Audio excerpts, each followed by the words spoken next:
know seniors, I've hit you hard in apologetics. Somebody's got one up there.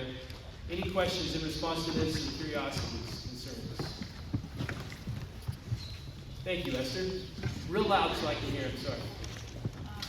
At one point, I think that saying sorry for things that aren't necessarily sinful means that it cheapens the moment, or do you think that it's okay for Christians to say sorry for things that aren't necessarily sinful? So Esther asked the question, do you think it's necessary for us to say I'm sorry for things that aren't necessarily a sin?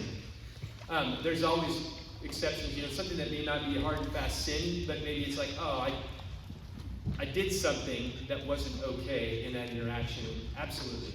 I think sometimes we can cheapen it when we're just saying, I'm sorry. I don't think the Bible's into like corporate guilt, where we're apologizing on behalf of other people.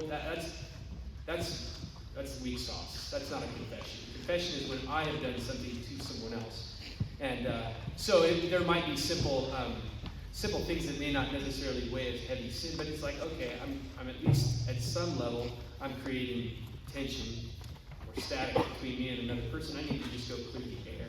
And so I may need to find something I'm sorry for. But yeah, I don't think we need to apologize for things that we don't need to apologize for. And it does cheapen it. Good question. Yes. Samantha. Do I have a problem if I'm forgetting my sins?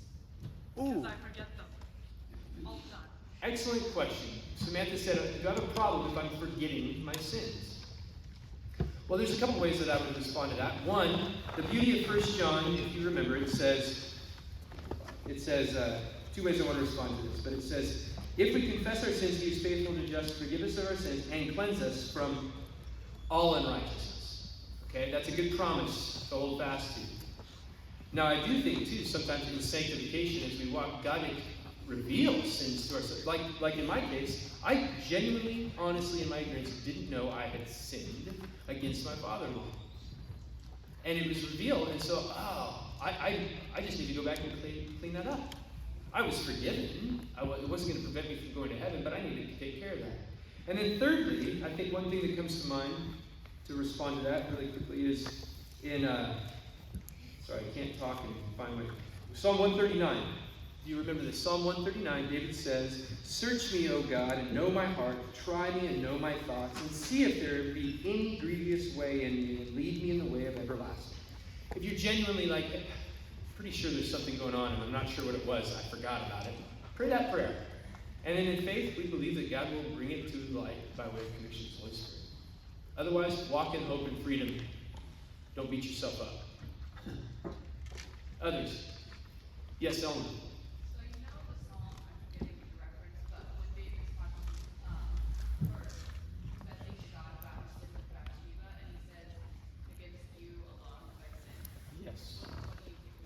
Ooh, good question. So Psalm 51, right? David is recalling, against you alone. I think he's taking that sin first vertically, and he's recognizing you're the one that I've sinned against. It hasn't been all these other gods or other standards. Like he's going first. This is your law, your rule. I have sinned against you, and I would argue in brief that, and I've sinned against. I've taken something that is not mine from this woman and from her husband, and so, but that's because of what you said, not because of them. So there is something that he's inflicted upon those next to him, but I think ultimately what David is addressing is that this is your standard. I'm not going to justify my way out of this. Great question. Anything else? 3 ladies. I need a gent. Oh, Signe. I can't say no. Thank you, Zach. I know you can. Signe, go ahead. What would you say is the best way to go about telling other people that they need to confess their sin? That's a wonderful question. So, what's the best way to give a friend, somebody we care about, right, a gentle nudge that they need to confess their sin?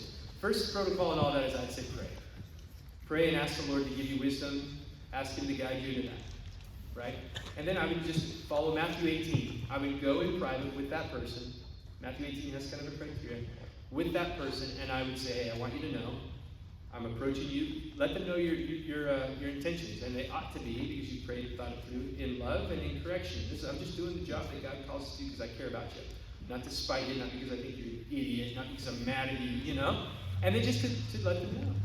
And then hopefully they respond, and you win them over, as Matthew 18 says. And if it doesn't, you take somebody else, right? And you move up to the church, and there's a pecking order. But I would say pray, and then just take them aside, let them know you're there because you care, and just bring that to life. Zach, you had- What do you think the difference is between saying, I'm sorry, and actually asking for forgiveness? Oh, powerful. What's the difference between just saying, I'm sorry, and asking for forgiveness? Here's my example. In my household, maybe you've heard me say this before, and some of you practice this. Our kids know. When you cause some issue with your parents or whatever, you go and you say, I'm sorry, and the offended party tends to say, it's okay. That's bad. We don't do that. We try to say, I'm sorry, I apologize for, and be explicit for what? What are you saying you're sorry for? Air it out. Put it out there so you're owning, you're agreeing with. And then the offended party doesn't get to say it's okay because it's not okay. You respond with it, you're forgiven. That's the difference. I'm sorry, and it's okay. It tends to be a lot harder. Will you forgive me? Now we've got currency on the table. It's like, oh. It's a lot easier to say, it's okay, and to walk away. But to express, no, you asked for forgiveness, and I'm going to grant you forgiveness. That's why Jesus, on the cross, we didn't come to him and say, I'm sorry. He said, it's okay. He said, you're forgiven. And it came at a blood-bought purchase, right? The currency was blood. And so we're emulating that. There's a power in the terminology, and I think when I say you're forgiven, I can't hold that against you any longer. It's all done. We're moving forward. Restoration. Thank you all.